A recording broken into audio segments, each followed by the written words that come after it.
Hello guys, இன்றைக்கி ஒரு morning vlog தான் பார்க்க போகிறோம். எதுவுமே நான் ஆர்கனைஸ் பண்ணலை. ஸோ நார்மலாக நான் மார்னிங் என்ன பண்ணுவேனோ அதுதான் காட்ட போகிறேன்.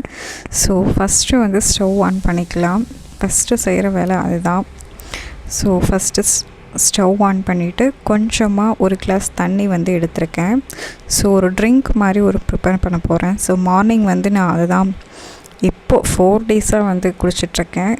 ஃபஸ்ட்டு மார்னிங் தண்ணி குடித்ததுக்கப்புறம் முக்கியமாக டீ தான் குடிப்பேன். ஆனால் இப்போது ஒரு 4 டேஸாக இந்த ட்ரிங்க் தான் குடிச்சிட்ருக்கேன். இது என்னென்னா, இந்த ஆவாரம் பூன்னு சொல்லுவாங்க இல்லையா, அந்த ஆவாரம் பூ தான் இந்த மாதிரி காய வச்சு பொடி பண்ணி எடுத்திருக்கேன். ஸோ அது கொஞ்சம் தண்ணியில் நான் போட்டுக்கிறேன். ஒரு ஸ்பூன், அந்த மாதிரி ஒரு ஸ்பூனோட கம்மியாக தான் நான் ஆட் பண்ணுறேன். ஸோ அது நல்லா கொதிக்க விடணும். அந்த வாட்டர் ஒரு எல்லோவிஷாக மாறுற வரைக்கும் கொதிக்க விட்டால் போதும். ஸோ இது ஒரு பக்கம் கொதிக்கிறதுக்கு, இன்னொரு பக்கம் மாவு நேற்று அரைச்சது வச்சுருக்கேன். இன்னும் மிக்ஸ் பண்ணலை, எதுவுமே பண்ணலை. அதுக்கப்புறமா குக்கரில் கடலை வேக வச்சிட்டேன். ஸோ ஆல்ரெடி கொஞ்சமாக ஒரு வெங்காயமும் பச்சை மிளகாய் உப்பு போட்டு வேக வச்சுருக்கேன். ஸோ இதுதான் இன்றைக்கி ரெடி பண்ண போகிறோம். அதுக்கப்புறம் தேங்காய் அதில் ஆட் பண்ணுறதுக்காக தேங்காயும் அரைச்சி வச்சுருக்கேன்.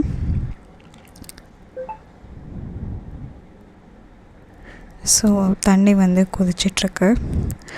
நீங்களே பார்த்தீங்கன்னா தெரியும், லைட்டாக ஒரு எல்லோயிஷ் கலராக மாறும். பார்க்குறதுக்கே கோல்டன் கலர் நல்லாயிருக்கும் பார்க்குறதுக்கே. ஸோ இது என்ன யூஸ் அப்படின்னு கேட்டிங்கன்னா, டைஜஸ்ட் ப்ராப்ளம், அதுக்கப்புறமா நம்ம உடம்புல இருக்க கழிவுகள் வெளியேற்றுறதுக்கு எல்லாம் ரொம்ப யூஸ்ஃபுல்லாக இருக்கும்.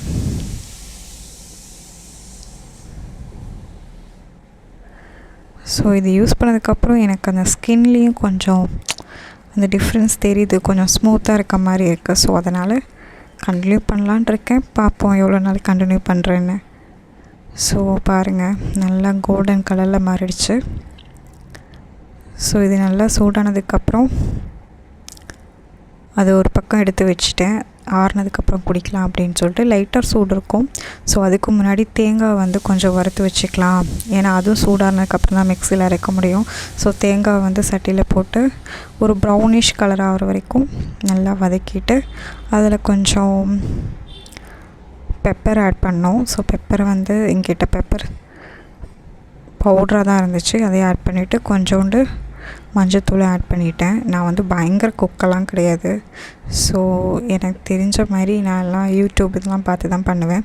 ஸோ நம்ம வாட்டர் அதாவது ட்ரிங்க் ரெடி ஆகிடுச்சு. ஸோ அதை நான்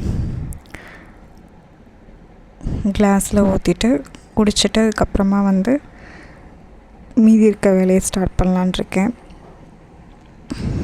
ஓகே கைஸ், குடிச்சிட்டு நெக்ஸ்ட்டு வேலையை ஸ்டார்ட் பண்ணுவோம்.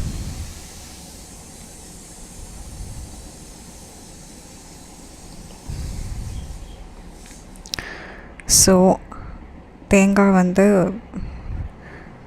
தனியாக எடுத்து வச்சுட்டேன் சூடாகிறதுக்காக. ஸோ அதே சட்டியில் கொஞ்சம் ஆயில் ஊற்றி தாளித்து விட்டுட்டு கடலைக்கறிக்கு தேவையானதான் ரெடி பண்ண வேண்டியதான். கொஞ்சோண்டு கடுகும், அதுக்கப்புறம் சோம்பு போட்டுட்டு அதுக்கப்புறமா வெங்காயம் போட்டு நல்லா வதக்கிடணும். அதுக்கப்புறம் நம்ம வேக வச்சோம் இல்லையா, அந்த கடலையும் ஆட் பண்ணிட வேண்டியது தான். ஆட் பண்ணியாச்சு. ஸோ ஆட் பண்ணிவிட்டு கொஞ்சம் கொதிக்க விட்டுட்டு அதுக்கப்புறமா அந்த கேப்பில் தேங்காய் அரைச்சிருந்தேன் இல்லையா, ஸோ அதை ஆட் பண்ணிவிட்டேன். ஸோ இது எல்லாமே கடலைக்கறி ரெடி ஆகிடுச்சு. இதே இந்த கலரில் இருக்குன்னா நான் காரம் அதாவது மிளகாத்தூள் கம்மியாக போட்டிருக்கேன். ஏன்னா பாப்பாவும் சாப்பிட்ணும் அப்படின்றதுக்காக நாங்கள் காரம் ரொம்ப கம்மியாக தான் போட்டு சாப்பிட்றோம். அதுக்கப்புறம் பசிக்க ஆரம்பிச்சிருச்சு. ஸோ தோசையை ரெடி பண்ணலான்னு சொல்லி தோசையும் ரெடி பண்ணிட்டேன். ஸோ கடலைக்கறியும் ரெடி ஆகிடுச்சு. ஸோ முக்கியமாக எனக்கு டீ இல்லாமல் இறங்கவே இறங்காது. டீயும் நான் ஏற்கனவே ரெடி பண்ணி வச்சுருந்தேன். ஸோ டீயும் இருக்குது. ஸோ இந்த வீடியோ ரொம்ப ஆர்கனைஸ்டாக இருக்காது, எனக்கு எப்படி எடுக்கிறதுன்னு தெரியல. ஃபஸ்ட் டைம் இந்த விலாக் நான் ட்ரை பண்ணுறேன். ஸோ நெக்ஸ்ட்டு வீடியோவில் இன்னும் ஆர்கனைஸாக பண்ணலாம், பார்க்கலாம்.